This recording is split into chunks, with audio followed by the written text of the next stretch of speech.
Here in Nigeria, the electoral body has asked the tribunal looking into the conduct of February's presidential ballot to dismiss the opposition's legal challenge to Bola Tinubu's victory. The Independent National Electoral Commission described the petitions as grossly incompetent, vague, and academic.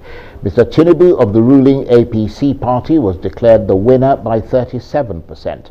But his opponents, second-placed Atiku Abubakar and third-placed Peter Obi, have rejected the results and want the election tribunal to nullify them. The electoral process was criticized by observer groups as falling short of required standards.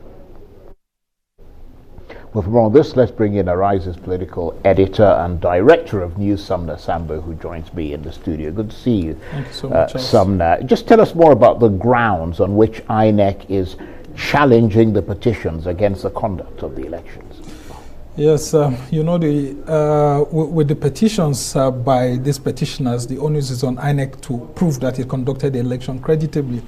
For it to actually arrive at a decision that it conducted the election credibly, it had to put out a position, and this is what you could hear from Inec saying that, first of all, the controversial issues of the IREV and the BVAS, that the BVAS election machine was not meant to transmit electronic results, electronically, that it wasn't meant for collation of results, including the results viewing portal, which is known as IREV. Yes, that it was just supposed to have been meant for accreditation, and then, of course, you snap and then you send, and so that the results are not supposed to be in real time.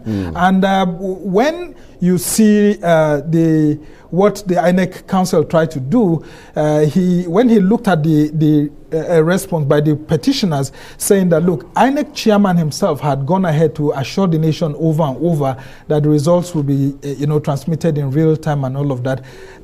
Suddenly, in this response by INEC, we're hearing the INEC Council saying that, no, it was just to reassure the nation that there's an electronic organization of the election, and that the elections will be held digitally in such a way that people can go and view the results, but that the results are not supposed to be in real time.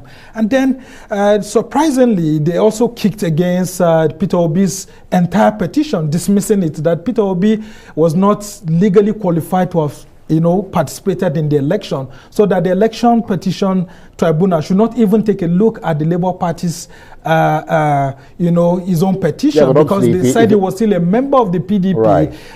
So why did they let him take part in the? Because they are claiming, in a controversial manner, that Peter Obi was still a member of the PDP when he moved into, the Labour Party. Precisely on May 20th last year, Peter Obi had written to the PDP saying that he had left the party.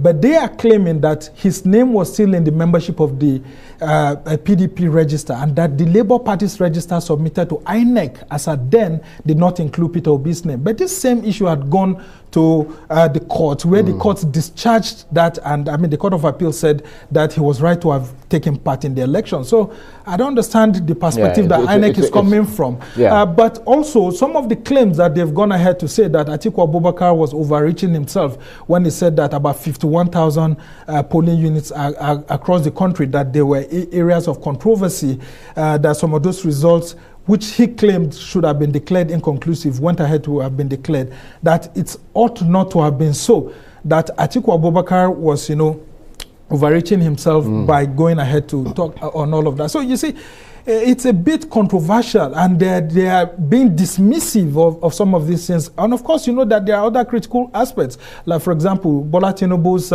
drug allegations here and there. And then, of course, you also have the other aspects of the 25% in FCT or not. INEC went ahead to say that FCT is deemed to be the 37th state of the Federation. Right, that's the Federal Capital Territory. Yeah, the Federal Capital Territory. And then, on the other hand, it goes on to say that it is only during elections that it's deemed to be the 37th state of the country when one of the candidates is unable to get other states. But if he has 23 states and then maybe FCT, then he or she can go ahead to be declared. So there are lots of controversies, and it's left for the judges to be able to give us a proper understanding of what the law says, not what INEC thinks. And very briefly, Sumner, of course, INEC is in the difficult position of having to defend itself and its conduct of the ballot. And some lawyers have suggested that it would be better for justice if INEC were not a defendant.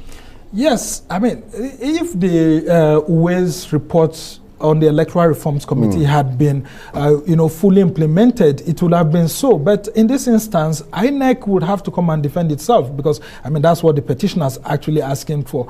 Because the onus is on INEC to let the nation know that they actually, conducted the election based on what they had said that they will do. And this is what they are telling us right now, that they conducted the election credibly, and that the candidate that they declared, who happens to be the APC's presidential candidate, Bola Ahmed Tinubu, substantially fulfilled the provisions of the law by winning 29 states, and that he didn't need to win the FCT because what the law intended was for someone to have 25% in 24 states, and not necessarily FCT. Right. The FCT is not, that's the nation's capital, is not a super state, and it doesn't have a veto power. Well, it's left for the judges to interpret it. Sumner, thank you very much indeed. Sumner Sambo is Arise Director of News and Political Intelligence.